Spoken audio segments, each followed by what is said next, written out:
OCD husband part 3 రచయిత్రి పురం రామతులసి గారు.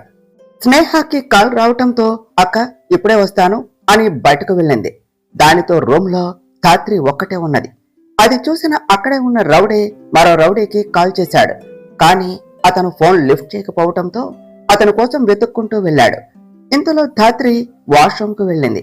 అప్పుడే అక్కడికి వచ్చిన చిత్ర ఆ రూమ్ లో ఎవరూ లేకపోవటంతో ఆ రౌడీలు ధాత్రిని కిడ్నాప్ చేశారు అనుకుని సంతోషిస్తూ వెంటనే నేను ధాత్రి ప్లేస్ లోనికి వెళ్లి పెళ్లి కూతురులా ఉండాలి అని అనుకుని రూమ్ కి వెనక సైడ్ డోర్ ఓపెన్ చేసి ఉండటంతో లోనికి వెళ్లి మేలి ముసుగు వేసుకుని పెళ్లి కూతురులా ధాత్రి స్థానంలో కూర్చున్నది.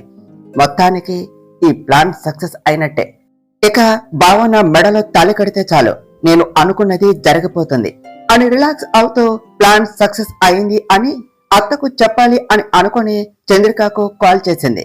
కానీ చంద్రిక ఫోన్ లిఫ్ట్ చేయకపోవటంతో ఏమిటి అత్త ఫోన్ లిఫ్ట్ చేయటం లేదు, సర్లే మెసేజ్ పెడదాం అని అనుకుని అత్త ప్లాన్ సక్సెస్ అయ్యింది అని చంద్రికకు మెసేజ్ చేసింది. కాసేపట్లో బావ నాకు సొంతం కాబోతున్నాడు అని సంతోషపడుతూ ఉన్నది చిత్ర. ఇంతలో ఆ రౌడీలు అక్కడకు వచ్చి మేలి ముసుగులో ఉన్న చిత్రాన్ని చూసి ఇదేమిట్రా ఈ అమ్మాయి ముసుగు వేసుకున్నది అన్నాడు ఆ రౌడీ. ఏమో అన్నా అదే నాకు అర్థం కావటం లేదు, ఒకవేళ అది వాళ్ళ ఆచారమేమో అన్నాడు మరో రౌడీ. ఏదైతే ఏమిటే మేడం మనల్ని పెళ్లి కూతుర్ని కిడ్నాప్ చేయమన్నారు, మనం ఆ పని చేద్దాం పద అని డోర్ ఓపెన్ చేసి లోనికి వెళ్లి చిత్రాకి మొత్తం మంది ఇచ్చి తనని కిడ్నాప్ చేసి అక్కడ నుండి తీసుకుని వెళ్లిపోయారు. వాళ్ళు అలా చిత్రాన్ని కిడ్నాప్ చేసి అక్కడ నుండి తీసుకుని వెళ్ళగానే ధాత్రి అప్పుడే వాష్రూమ్ నుండి బయటకు వచ్చింది. రాగానే ఏమిటి ఏదో చప్పుడయ్యింది, చూస్తే ఇక్కడ ఎవరూ లేరు అని అనుకుంటూ రూమ్ అంతా చూసి నేనే ఏదో భ్రమ పడినట్టు ఉన్నాను, ఇంతకీ స్నేహ ఏమిటి ఇంకా రాలేదు అని అనుకుంటూ ఉండగా అక్కడకు వచ్చింది స్నేహ.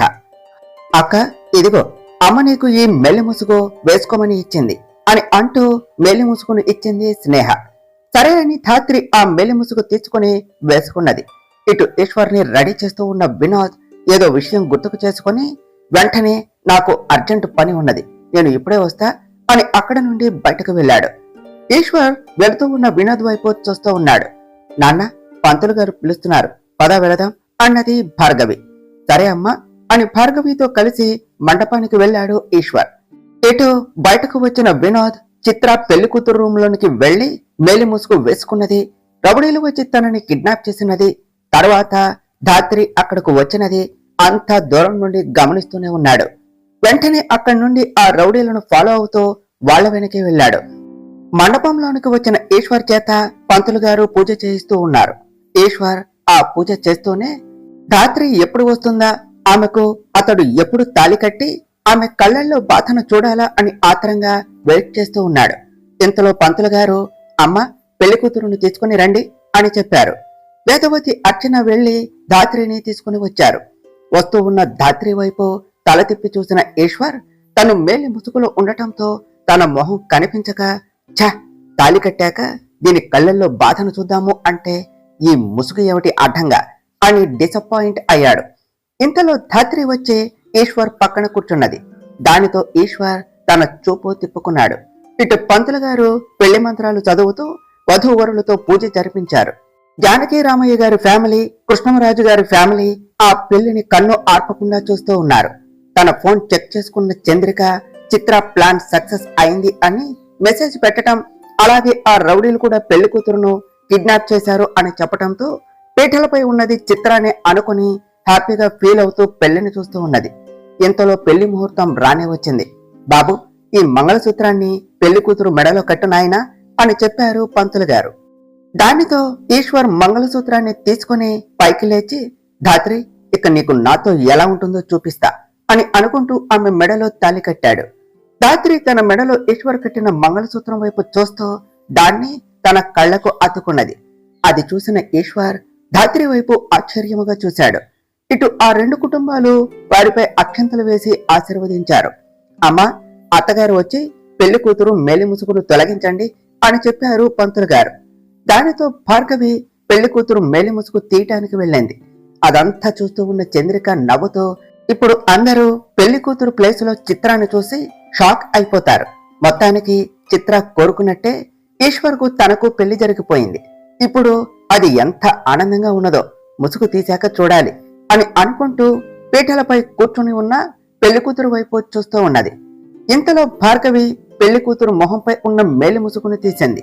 అది చూడగానే చంద్రిక షాక్ అవుతూ పెళ్లికూతురు ప్లేస్ లో ఉన్న ధాత్రిని చూసి, ఇదేమిటి, పెళ్లికూతురు ప్లేస్ లో చిత్ర కదా ఉండాలి, ధాత్రి ఎలా వచ్చింది, అసలు ఏం జరిగింది, ఇంతకీ చిత్ర ఏమైంది, దానికి విషయం తెలిస్తే ఏమైపోతుందో అని ఆలోచిస్తూ అలానే ఉండిపోయింది. ఇటు పెళ్లికూతురు మొహం చూడగానే ఈశ్వర్ షాక్ అవుతూ ధాత్రి వైపు చూశాడు. ధాత్రి కూడా ఈశ్వర్ వైపు తల తిప్పి చూసింది. వెంటనే ఈశ్వర్ తన చూపు తిప్పుకున్నాడు. అది చూసిన ధాత్రి చిన్నగా నవ్వింది. ఇదేమిటి, దీని మొహంలో నేను బాధను చూడాలి అని అనుకుంటే ఇదేమో ఏదో ఈ పెళ్లి ఇష్టమే అన్నట్టుగా నవ్వుతూ ఉన్నది అని ఆలోచనలో పడ్డాడు. జానకిరామయ్య, కృష్ణంరాజు గారుల ఫ్యామిలీలోని అందరూ పీఠలపై ఉన్న ఈశ్వర్ ధాత్రిలను చూసి సంతోషించారు. బంధువులు అందరూ పెళ్లికొడుకు పెళ్లికూతురును చూసి, అబ్బా చూడచక్కని జంట అని అంటూ వారి వైపే చూస్తూ ఉన్నారు. పంతులు గారు వారికి కొంగుముడి వేసి వారి చేత సప్తపది వేయించారు. అలా ఈశ్వర్ ధాత్రిలు పెళ్లి తంతులు అన్నీ పూర్తి చేసి తమ వివాహ జీవితంలోనికి అడుగుపెట్టారు. ఇటు వినోద్ ఆ రౌడీలు వెళ్తూ ఉన్న కారుకి అడ్డొచ్చి వాళ్ళ కారును ఆపి వెంటనే కారు దిగి వాళ్ళ ఎదురుగా వచ్చి నించున్నాడు. దానితో ఆ రౌడీలు, ఏయ్ ఎవడ్రా నువ్వు, కారుకి అడ్డంగా వచ్చి నుంచున్నావు, మర్యాదగా అడ్డు తప్పుకో అన్నారు. నేను అడ్డు తప్పుకోవటం కాదు, మీరే ఆ అమ్మాయిని వదిలేసి వెళ్ళిపోండి అని చెప్పాడు వినోద్. ఏమిటి, ఆ అమ్మాయిని వదిలేయాలా? ఆ అమ్మాయిని మేము ఒక పని మీద కిడ్నాప్ చేశాం. ఆ పని పూర్తవగానే మేమే ఆ అమ్మాయిని వదిలేస్తాం, కానీ ఇప్పుడు నువ్వు ఇక్కడి నుండి వెళ్ళిపో అన్నాడు వారిలో ఒక రౌడీ. మీకు అర్థం కావట్లేదురా, మీరు కిడ్నాప్ చేయాలి అనుకున్నది ఒకరిని, కిడ్నాప్ చేసింది మరి ఒకరిని అని చెప్పాడు వినోద్. ఏమిటి, నాటకాలు ఆడుతున్నావా? మేము ఎవరిని కిడ్నాప్ చేశామో మాకు తెలుసు, కానీ నువ్వు పక్కకు తప్పుకోరా అన్నాడు ఆ రౌడీ. మీకు నేను చెప్తే అర్థం కాదు, వెయిట్ చేయండి, ఇంకో 5 సెకండ్స్ లో మీకే ఫోన్ వస్తుంది, అప్పుడు మీకు అంతా అర్థమవుతుంది అని చెప్పాడు వినోద్. దానికి ఆ రౌడీలు నవ్వుతూ ఉండగానే చంద్రిక నుండి వాళ్లకు కాల్ వచ్చింది. అది చూసిన ఆ రౌడీలు షాక్ అవుతూ వినోద్ వైపు చూశారు. చెప్పానుగా, లిఫ్ట్ చేయండి, మీకు కూడా ఒక క్లారిటీ వస్తుంది అన్నాడు వినోద్. దానితో ఆ రౌడీలు కాల్ లిఫ్ట్ చేసి, హలో మేడం అన్నారు. రేయ్, నేను మీకు పెళ్లి కూతుర్ని కిడ్నాప్ చేయమంటే మీరేం చేశారా అని అడిగింది చంద్రిక. మేడం, మేము మీరు చెప్పినట్టుగానే పెళ్లి కూతుర్ని కిడ్నాప్ చేశాం కదా అన్నారు ఆ రౌడీలు. మీరు పెళ్లి కూతుర్ని కిడ్నాప్ చేయటం ఏమిటి, పెళ్లి కూతురు ఇక్కడే ఉన్నది కదా అన్నది చంద్రిక. ఏమంటున్నారు మేడం, పెళ్లి కూతురు అక్కడ ఉంటే మరి మేము కిడ్నాప్ చేసింది ఎవరిని అని అడిగారు ఆ రౌడీలు. ఏమిటి, మీరు పెళ్లి కూతుర్ని కిడ్నాప్ చేశారా అని అంటూ ఆలోచిస్తూ, అంటే వీళ్ళు కిడ్నాప్ చేసింది చిత్రానా అని అనుకుంటూ, ఒరేయ్ ఎంత పని చేశారా, మీరు కిడ్నాప్ చేసింది పెళ్లి కూతుర్ని కాదు, నా మేనకోడల్ని అని చెప్పింది చంద్రిక. లేదు మేడం, మేము కిడ్నాప్ చేసిన అమ్మాయి పెళ్లి కూతురులానే ఉన్నది అని చెప్పారు ఆ రౌడీలు. అబ్బా, దానికి ఆ వేషం వేయించింది నేనే అని చెప్పింది చంద్రిక. అయ్యో అవునా మేడం, మేము వెళ్లేసరికి ఈ అమ్మాయి మెలి ముసుగులో ఉండేసరికి తనే పెళ్లి కూతురు అనుకుని తనను కిడ్నాప్ చేశాం, సారీ మేడం, మా వల్ల పొరపాటు జరిగింది అన్నాడు ఆ రౌడీ. ఛ, మీకు పని అప్పగించాను చూశారా, నాది తప్పు, వెంటనే దాన్ని వదిలేయండి అని చెప్పింది చంద్రిక. సరే మేడం అని చెప్పి కాల్ కట్ చేశాడు ఆ రౌడీ. టై, మనం కిడ్నాప్ చేసింది పెళ్లి కూతుర్ని కాదంటరా అని మరో రౌడీకి చెప్తూ చిరాకు పడ్డాడు ఆ రౌడీ. అవునా, మరి ఇప్పుడు ఏం చేద్దామన్నా అని అన్నాడు మరో రౌడీ. ఏమున్నది, ఇప్పుడు ఈ అమ్మాయిని వదిలేయటమే అని చెప్పాడు ఆ రౌడీ. హా, ఇప్పటికైనా మీకు క్లారిటీ వచ్చిందా, మీరు కిడ్నాప్ చేసింది కరెక్ట్ పర్సన్ ని కాదు అన్నాడు వినోద్.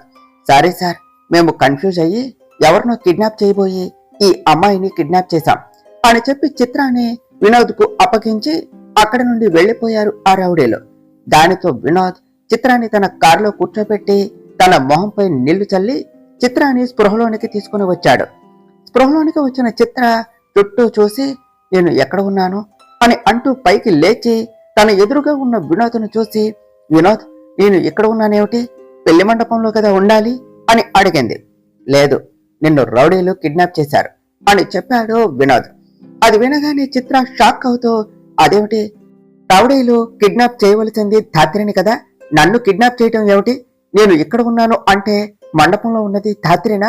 లేదు లేదు, వెంటనే నేను ఆ పెళ్లిని ఆపాలి అని అనుకుంటూ వినోద్, కార్తీ మనం త్వరగా మంటపానికి వెళ్ళాలి అని అంటూ వినోద్ కార్ డోర్ తీసింది చిత్ర.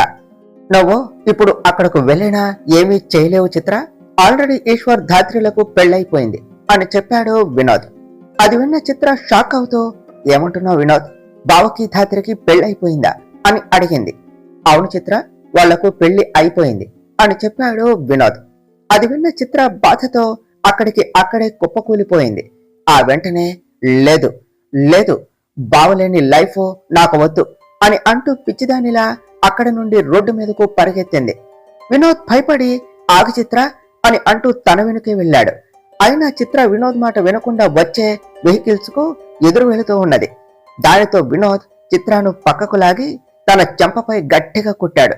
ఎందుకు వినోద్ నన్ను ఆపుతున్నావు, నన్ను చావనివ్వవలసింది కదా అని అన్నది. చిత్ర, ఏం చేస్తున్నావు నువ్వు, ఆర్ యు మ్యాడ్ అన్నాడు వినోద్.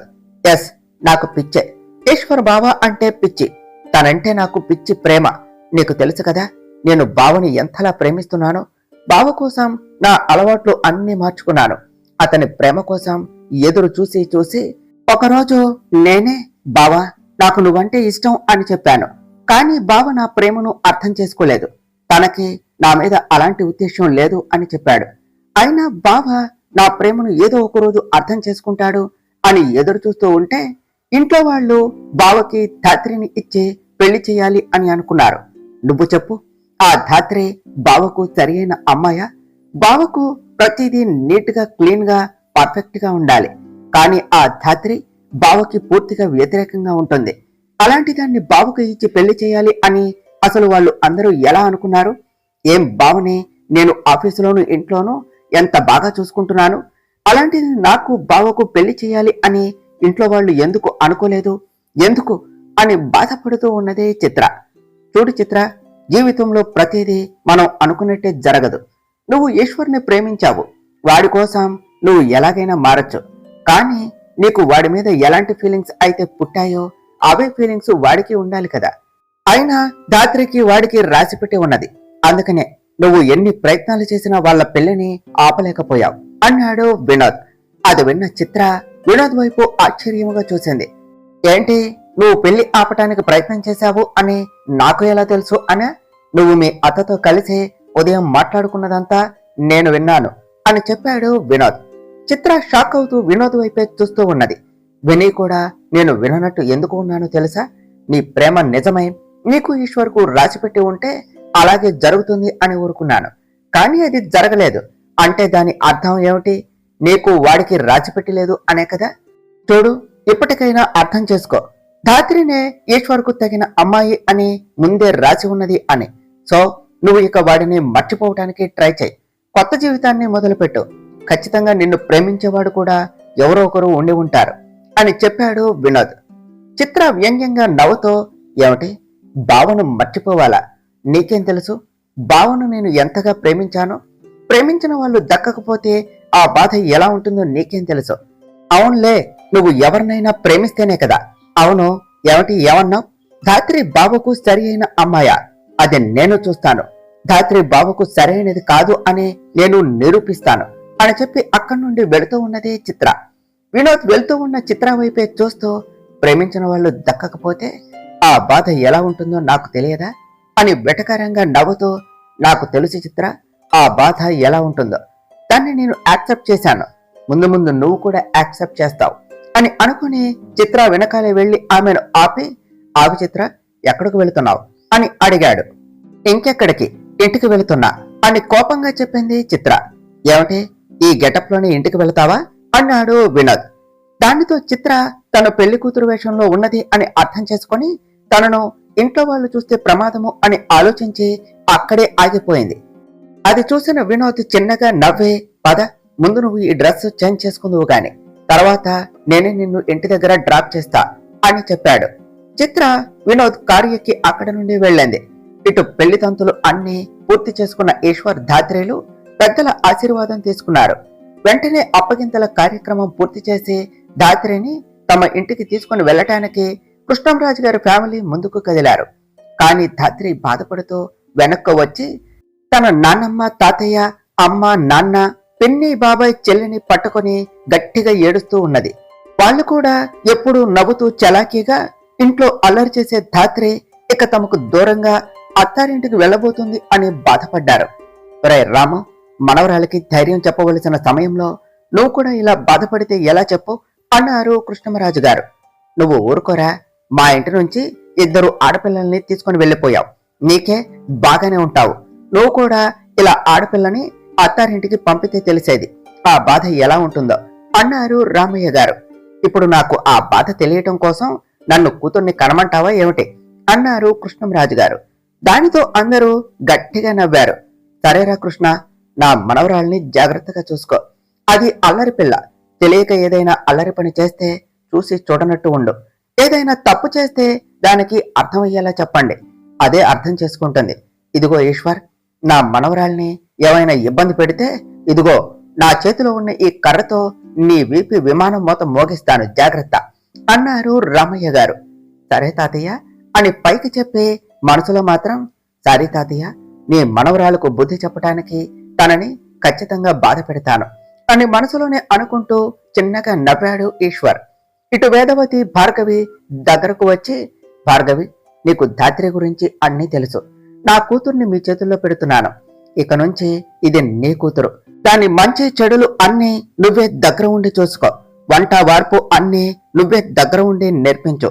ఇంకా అని వేదవతి ఏదో చెప్తూ ఉంటే భార్గవి తనని ఆపుతూ, వదన, నువ్వే చెప్పావు కదా ఇక నుంచి ధాత్రి నా కూతురు అని. నా కూతురిని ఎలా చూసుకోవాలో నాకు తెలియదా? అయినా ధాత్రి గురించి నువ్వు కొత్తగా చెప్పాలా? దాన్ని చిన్నప్పటి నుండి చూస్తున్నాను. అది ఏమిటో నాకు తెలుసు. దాని గురించి నాకు వదిలే. ఇక నుంచి తన బాధ్యత నాది. నువ్వేమీ కంగారు పడకు అని చెప్పింది భార్గవి.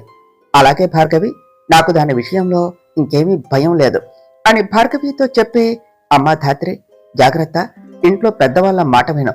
అందరితో మంచిగా నడుచుకో. ఈశ్వర్ని జాగ్రత్తగా చూసుకో అని కూతురికి చెప్తూ ఉన్న వేదవతిని, ఇక చాలే, నువ్వు ఉండక్క అని ముందుకొస్తూ, ధాత్రి జాగ్రత్త, మార్నింగ్ త్వరగా లేవకు, ఎక్కువగా అల్లరి చెయ్యి అని చెప్పింది అర్చన. అది విన్న అందరూ నవ్వుతూ అర్చన వైపు చూశారు. అలాగే పిన్ని అని నవ్వుతూ చెప్పింది ధాత్రి.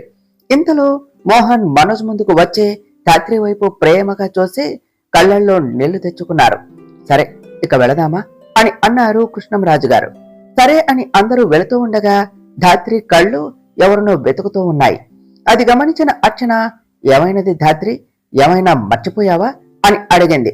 పిన్ని, స్నేహ ఎక్కడా అని అడిగింది ధాత్రి. అవును, స్నేహ ఎక్కడా? అది ఇప్పటి వరకు ఇక్కడే ఉండాలి కదా, ఇంతలోనే ఏమైంది అన్నది అర్చన. ఇంతలో స్నేహ అక్క అని అంటూ అక్కడకు వచ్చింది. ఎక్కడికి వెళ్ళావు స్నేహ అని అడిగింది ధాత్రి. ఏమీ లేదక్క, నువ్వు ఇక నుండి నా దగ్గర ఉండవు కదా. రోజు నాతో గొడవ పడి మరి నా చేతిలో చాక్లెట్స్ లాక్కొని తినేదానివి. ఇకపై అలా కుదరదు కదా, అందుకనే నీకోసం అని నీకు ఇష్టమైన చాక్లెట్స్ ని తీసుకుని వచ్చా అని చాక్లెట్ బాక్స్ ని ధాత్రికి ఇచ్చింది స్నేహ. ధాత్రి ఆ బాక్స్ ను తీసుకుని ఏడుస్తూ స్నేహాన్ని హత్తుకున్నది. స్నేహ కూడా అప్పటి వరకు తన కళ్ళల్లో దాచుకున్న కన్నీటిని బయట పెడుతూ బాధపడింది. అలా ధాత్రి అందరికీ బాధపడుతూ వేడ్కోలు చెప్పి తన అత్తింటికి పయనం అయింది.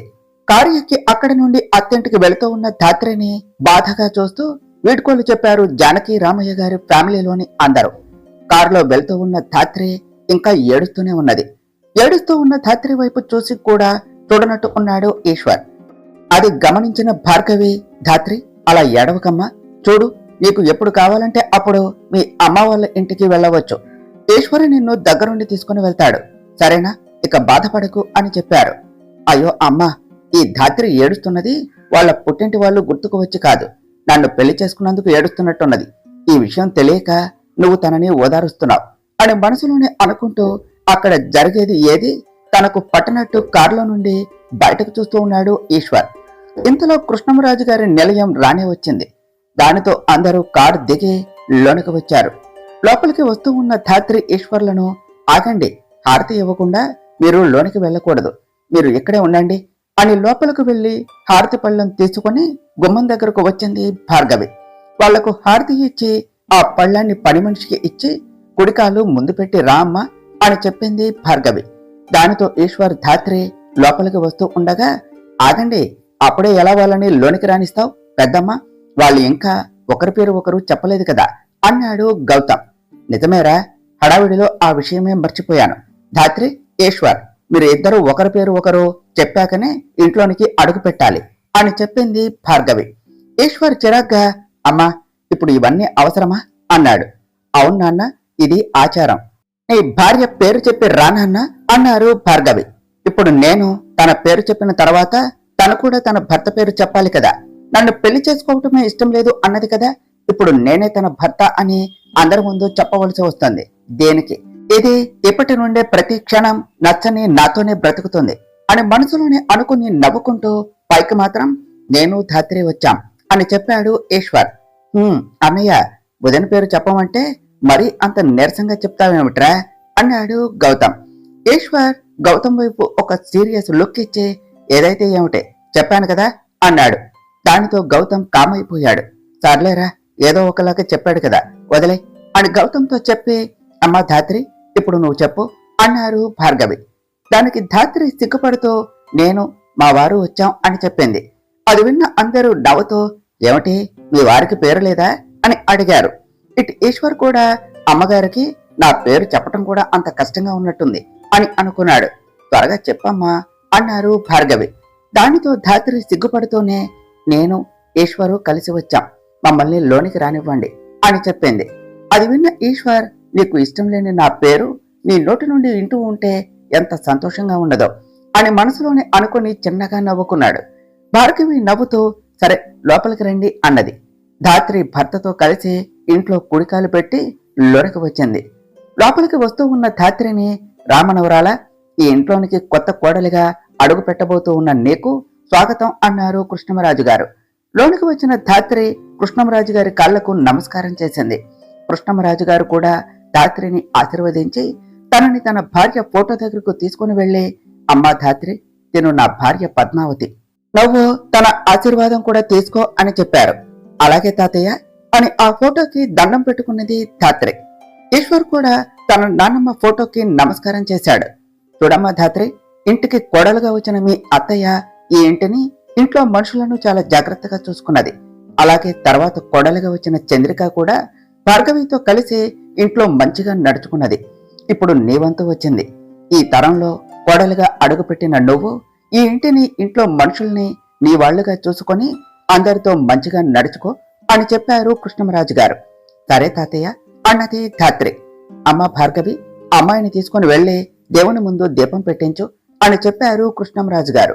సరే మామయ్య అని ధాత్రిని దేవుని గదికి తీసుకుని వెళ్లి దీపం పెట్టించింది భార్గవి. అదంతా అక్కడి నుంచి చూస్తున్న చంద్రిక, నా మేనకోడలు ఉండవలసిన స్థానంలో ఈ ధాత్రి ఉన్నది అని కళ్ళల్లో నిప్పులు పోసుకుంటూ ధాత్రి వైపు చూస్తూ ఉన్నది. అమ్మ భార్గవి, అమ్మాయిని లోనికి తీసుకుని వెళ్ళు అని చెప్పారు కృష్ణమరాజు గారు. సరే మామయ్య గారు అని చెప్పి ధాత్రిని గెస్ట్ రూమ్ కు తీసుకుని వెళ్ళింది భార్గవి. వెళ్తూ ఉన్న ధాత్రి వైపు చూస్తూ నుంచున్న ఈశ్వర్ని, ఒరే మనవడా, సాయంత్రం వరకు నువ్వు ధాత్రిని కలవటానికి వెళ్ళలేదు, నువ్వు నీ రూమ్ కు వెళ్ళు అన్నారు కృష్ణమరాజు గారు. సరే తాతయ్య అని తన రూమ్ కు వెళ్లిపోయాడు ఈశ్వర్. అమ్మ ధాత్రి, ఇది గెస్ట్ రూమ్. ప్రస్తుతం ఇందులో చిత్ర ఉంటుంది. తను చంద్రిక అత్తయ్య వాళ్ళ మేనకోడలు. అంతేకాదు, చిత్ర ఈశ్వర్ కు పిఏ కూడా. తను ఇప్పుడు ఇక్కడ లేదు అనుకుంటా. నువ్వు సాయంత్రం వరకు ఇక్కడే ఉండు, కాసేపు రెస్ట్ తీసుకో అని చెప్తూ ఉండగా అక్కడకు వచ్చింది చిత్ర. చిత్ర లోనికి రాగానే తన రూమ్ లో ధాత్రి ఉండడం చూసి షాక్ అవుతూ తన మెళ్ళలో ఈశ్వర్ కట్టిన తాళి వైపు కోపంగా చూస్తూ ఉండగానే, చిత్ర వచ్చేసావా? ఏమిటి, ఎక్కడికి వెళ్ళిపోయావు? పెళ్లి మండపంలో ఎక్కడా కనిపించలేదు అని అడిగింది భార్గవి. అంటే నేను బావకు గిఫ్ట్ కొనటానికి వెళ్ళాను, కానీ అక్కడ ఆలస్యమైంది. తిరిగి వస్తూ ఉంటే క్యాబ్ రిపేర్ అయ్యింది. వేరే క్యాబ్ బుక్ చేసుకోవటానికి ట్రై చేస్తే బుక్ అవ్వలేదు. అందుకని నేను పెళ్లికి రాలేకపోయాను అని చెప్పింది చిత్ర. ఓ అవునా, సరేలే, ధాత్రి సాయంత్రం వరకు నీ రూమ్ లో ఉంటుంది, తనకు కొంచెం కంపెనీ ఇవ్వమ్మా అన్నారు భార్గవి. అలాగే అత్తయ్య అని చెప్పింది చిత్ర. సరే, మీరిద్దరూ మాట్లాడుకుంటూ ఉండండి, నేను కింద మిగిలిన పనులు చూసుకుంటా అని చెప్పింది భార్గవి. సరే అత్తయ్య అన్నారు చిత్ర ధాత్రిలు. భార్గవి అక్కడి నుండి వెళ్ళగానే, హలో చిత్ర, నా పేరు ధాత్రి అని చెప్పింది ధాత్రి. హలో ధాత్రి అని పైకి నవ్వుతూ పలకరించిన మనసులో మాత్రం నా బావను నాకు దక్కకుండా చేసింది నువ్వే కదా అని ధాత్రిని తిట్టుకున్నది చిత్ర. చిత్ర, మీరు ఆయనకు ఆఫీసులో పిఏ అట కదా అని అడిగింది ధాత్రి. అన్నీ బాగుంటే ఇప్పుడు నీ ప్లేసులో నేను ఉండేదాన్ని, కానీ ఇప్పుడు బావకు పిఏగా మిగిలిపోయా, అంతా నీ వల్లే అని మనసులో అనుకుంటూ హా అవును ధాత్రి అని లేని నవ్వును మొహంలో చూపిస్తూ చెప్పింది చిత్ర. అవును, మీరు ఆఫీసులోను ఇంట్లోనూ ఆయనతోనే ఉంటారు కదా, అంటే ఆయన గురించి మీకు బాగానే తెలిసి ఉంటుంది కదా, నాకు కూడా కొద్దిగా ఆయన గురించి చెప్తారా అని అడిగింది ధాత్రి. ఏమంటే నేను ఇక్కడ బావ నాకు దక్కలేదు అని బాధపడుతూ ఉంటే నీకు నేను బావ గురించి చెప్పాలా అని ధాత్రిని మనసులోనే తిట్టుకుంటూ, తప్పకుండా ధాత్రి, కాకపోతే ఇప్పుడే పెళ్లి చేసుకుని వచ్చావు కదా, బాగా టైర్డ్ గా కనిపిస్తున్నావు, కాసేపు రెస్ట్ తీసుకో, నీకు తర్వాత తీరిగ్గా బావ గురించి అన్నీ చెప్తా అన్నది చిత్ర. సరే చిత్ర, నేను ముందు ఫ్రెష్ అయి వస్తాను, అసలే చిరాగ్గా ఉన్నది అని చెప్పింది ధాత్రి. సరే ధాత్రి, నువ్వు ఫ్రెష్ అవుతూ ఉండు, ఈ లోపు నాకు ఒక అర్జెంట్ పని ఉన్నది, అది చూసుకుని వస్తాను అని చెప్పి అక్కడి నుండి చంద్రిక రూమ్ కు వెళ్ళింది చిత్ర. చిత్ర అలా వెళ్ళగానే ధాత్రి ఫ్రెష్ అవటానికి వెళ్ళింది. ఇటు రూమ్ కు వచ్చిన ఈశ్వర్ నవ్వుతో, ఒసై ధాత్రి, ఈ రోజు నుండి నీకు నరకంలోనికి స్వాగతం పలుకుతున్నాను, నీకు నచ్చని ఓసిడి గాడు అని అంటూ ఉండగానే వినోద్ అక్కడికి వస్తూ, ఏమిటి సార్ చాలా సంతోషంగా ఉన్నట్టు ఉన్నారు అని అడిగాడు. ఏమిటి మళ్ళీ ఎక్కడికి పోయావు, పెళ్లిలో ఎక్కడ కనిపించలేదు అన్నాడు ఈశ్వర్. నేనా, ఒక అర్జెంట్ పని మీద బయటకు వెళ్ళాను, అయినా వెళ్లే ముందు నీకు చెప్పే వెళ్ళాక అన్నాడు వినోద్. నీకు నా పెళ్లి కన్నా ఇంపార్టెంట్ పని ఏమిటో తెలుసుకోవచ్చా అని అడిగాడు ఈశ్వర్. అది నీకు చెప్పే టైం వచ్చినప్పుడు చెప్తాలే అన్నాడు వినోద్. ఏమిటి ఈ మధ్య నీకు నాకు తెలియకుండా చాలా పనులు పడుతున్నాయి, ఏమిటి కొంపతీసి ఎవరినైనా ప్రేమిస్తున్నావా అని అడిగాడు ఈశ్వర్. వినోద్ ఏదో ఆలోచిస్తూ, ఇప్పుడు నా గురించి ఎందుకులే కాని ముందు నువ్వొకటి చెప్పు, ధాత్రిని నువ్వు ఎందుకు పెళ్లి చేసుకున్నావు అని అడిగాడు వినోద్. ఈశ్వర్ సమాధానం చెప్పకుండా ఏదో ఆలోచిస్తూ ఉన్నాడు. అది గమనించిన వినోద్, ఏమిటి సార్ సమాధానం చెప్పకుండా ఏదో ఆలోచిస్తున్నారు అని అన్నాడు. ఏమీ లేదు అని వినోద్కి సమాధానం చెప్పకుండా టవల్ భుజాన్న వేసుకుని వాష్రూంలోనికి వెళ్ళాడు ఈశ్వర్. తను అడిగిన దానికి సమాధానం చెప్పకుండా వెళ్ళిన ఈశ్వర్ వైపు అనుమానంగా చూస్తూ, వీడు ఈ పెళ్లి చేసుకోవటానికి కారణం ఏమిటో చెప్పకుండా తప్పించుకుంటున్నాడు, అంటే ఏదో రీజన్ ఉన్నది, అది ఏమై ఉంటుంది అని ఆలోచిస్తూ అక్కడి నుండి కిందకు వచ్చాడు. వస్తున్న వినోద్ తన రూమ్ నుండి కిందకు వస్తూ ఉన్న చిత్రాన్ని చూసి ఆగిపోయాడు. చిత్ర కూడా వినోద్ను చూసి ఆగిపోయి మళ్ళీ అతని వైపు కోపంగా చూసి మొహం తిప్పుకుంటూ చంద్రిక రూమ్ కు వెళ్ళింది. అది చూసిన వినోద్, అబ్బో మేడంకి బాగా కాలినట్టున్నది, అంతేలే ప్రేమించిన వాడికి వేరే ఒకరితో పెళ్ళైతే బాధే కదా, నెమ్మదిగా తనే సర్దుకుంటుంది అని అనుకుని అక్కడి నుండి తన రూమ్ కు వెళ్లిపోయాడు. ఇటు చంద్రిక రూమ్ కు వచ్చిన చిత్ర అత్తయ్య అని గట్టిగా అరిచింది. దానితో చంద్రిక అరుస్తూ ఉన్న చిత్ర నోరు మూసి, ఏ చిత్ర ఏం చేస్తున్నావు, నీకు ఏమైనా పిచ్చా, ఉండు అని అంటూ డోర్ క్లోజ్ చేసి వచ్చింది. అత్త, నువ్వు చెప్పింది ఏమిటి, చేసింది ఏమిటి, నువ్వు ఆ రౌడీలకు ధాత్రిని కిడ్నాప్ చేయమని చెప్పావా లేక నన్ను కిడ్నాప్ చేయమని చెప్పావా అని కోపంగా అడిగింది చిత్ర. అబ్బా చిత్ర, నేనెందుకు నిన్ను కిడ్నాప్ చేయమని చెప్తాను, నేను ఆ వెధవలకు కిడ్నాప్ చేయమని చెప్పింది ధాత్రిని అని చెప్పింది చంద్రిక. మరి వాళ్ళు నన్నెందుకు కిడ్నాప్ చేశారు అని కోపంగా అడిగింది చిత్ర. అదంతా నీ తప్పే, అయినా నిన్ను ఎవరే వాళ్ళు ధాత్రిని కిడ్నాప్ చేయకముందే తన ప్లేస్ లోనికి వెళ్లి కూర్చోమన్నది, వాళ్ళు వచ్చేసరికి నువ్వు మేలి ముసుగు వేసుకుని కూర్చున్నావు, వాళ్ళు అది పెళ్లి కూతురు అని నిన్ను కిడ్నాప్ చేశారు అని చెప్పింది చంద్రిక. నాకేం తెలుసు, అక్కడికి వెళ్లేసరికి రూమ్ లో ఎవరూ లేరు, నువ్వు చెప్పిన రౌడీలో ఆ ధాత్రిని కిడ్నాప్ చేశారు అనుకుని నేను వెళ్లి ఆ ప్లేస్ లో కూర్చున్నాను, ఎవరైనా గుర్తుపడతారు అని మేలి ముసుగు వేసుకున్నాను, ఇంతలో ఆ రౌడీలు వచ్చి నన్ను కిడ్నాప్ చేశారు అని చెప్పింది చిత్ర. సరేలే, ఇప్పుడు ఏమనుకున్నా ఏం లాభం, వాళ్ళ ఇద్దరికి పెళ్లి అయిపోయింది కదా, ఇక నువ్వు ఈశ్వర్ గురించి మర్చిపో అన్నది చంద్రిక. ఏమిటి, బావను మర్చిపోవాలా, మర్చిపోయేదాన్నే అయితే బావ నాకు నువ్వంటే ఇష్టం లేదు అన్నప్పుడే బావను వదిలేసేదాన్ని, ఇంతవరకు ఎందుకు వస్తాను, అయినా పెళ్ళైతే బావ నాకు కాకుండా పోతాడా, బావ ఎప్పటికైనా నావాడే, నా బావను ఎలా దక్కించుకోవాలో నాకు బాగా తెలుసు అని చెప్పింది చిత్ర. చిత్ర మాటలు విన్న చంద్రిక షాక్ అవుతూ, ఏమంటున్నావు చిత్ర, పెళ్లి అయిన ఈశ్వర్ని దక్కించుకోవటం ఏమిటి, అది అసాధ్యం అన్నది. చిత్ర నవ్వుతూ, అత్త, ఇప్పుడు బావని నా సొంతం చేసుకోవటం చాలా ఈజీ అని చెప్పింది. అదెలా అని అడిగింది చంద్రిక. ఏముందత్త, నీకు తెలుసు కదా బావ ఓసిడి ప్రాబ్లం గురించి. బావకు ఏమాత్రం నీట్ గా క్లీన్ గా లేకపోయినా అస్సలు నచ్చదు. ఇక ధాత్రి విషయం చెప్పనక్కర్లేదు. తను బావకు ఆపోజిట్ గా ఉంటుంది. అలాంటిది వీళ్ళు ఇద్దరూ కలిసి ఎంతకాలం అని ఉంటారు? ఒకవేళ కలిసి ఉన్నా విడదీయడానికి నేను ఉన్నాను కదా. బావకు ఆ ధాత్రి కరెక్ట్ కాదు అని బావతో సహా ఇంట్లో వాళ్ళు అంతా నమ్మేలా చేసి ఆ ధాత్రిని ఇంట్లో నుండి బావ చేతి బయటకు గెంటించి బావకు దగ్గరవుతాను. అప్పుడు అందరూ బావకు నేనే కరెక్ట్ అని అనుకుని బావకి నాకు మళ్ళీ పెళ్లి చేస్తారు అని చెప్పింది చిత్ర. చూడు చిత్ర, తప్పో ఒప్పో వాళ్ళిద్దరికీ పెళ్లి అయిపోయింది. వాళ్ళని అలా వదిలేవే అన్నది చంద్రిక. ఏమిటత్తా వదిలేసేది? బావను వదిలేయటం అంటే నా ప్రాణం వదిలేయటమే అని చెప్పింది చిత్ర. అది కాదు చిత్ర, తాళి బంధం చాలా గొప్పదే. అది ఎలాంటి వాళ్ళనైనా కలుపుతుంది అన్నది చంద్రిక.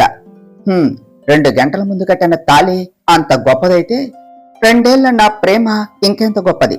తాళి వాళ్ళిద్దరిని కలుపుతుందో లేదో తెలియదు కానీ నా ప్రేమ నన్ను బావను ఖచ్చితంగా కలుపుతుంది అని చెప్పింది చిత్ర. అది కాదు చిత్ర, నేను చెప్పేది విను అని చంద్రిక ఏదో చెప్పబోతూ ఉండగా, చూడత్త, ఈ విషయంలో నేను ఎవరి మాట వినను. నువ్వు నాకు తోడుగా ఉంటే ఉండు, లేకపోతే లేదు అన్నది చిత్ర. అలా అనకు చిత్ర, నీ అమ్మ నాన్న చనిపోతూ నిన్ను నా చేతిలో పెట్టారు. నీ బాధ్యత నాది. ఏమి చేసినా ఆలోచించి చెయ్యి. కానీ ఒకటి మాత్రం గుర్తుంచుకో, ఒకవేళ దేవుడు వాళ్లకు రాసిపెట్టి ఉంటే నువ్వు ఎన్ని ప్రయత్నాలు చేసినా ఈశ్వర్ని చేరుకోవటం నీ వల్ల కాదు. అది మాత్రమే నేను చెప్పగలను అని చెప్పింది చంద్రిక. సరే అత్త, అదే చూద్దాం అని చెప్పి తన రూమ్కు వెళ్ళింది చిత్ర. ఏమిటో ఇది, ఈశ్వర్ మీద ఉన్న పిచ్చి ప్రేమతో ఏమైపోతుందో ఏమిటో అని భయంగా ఉన్నది.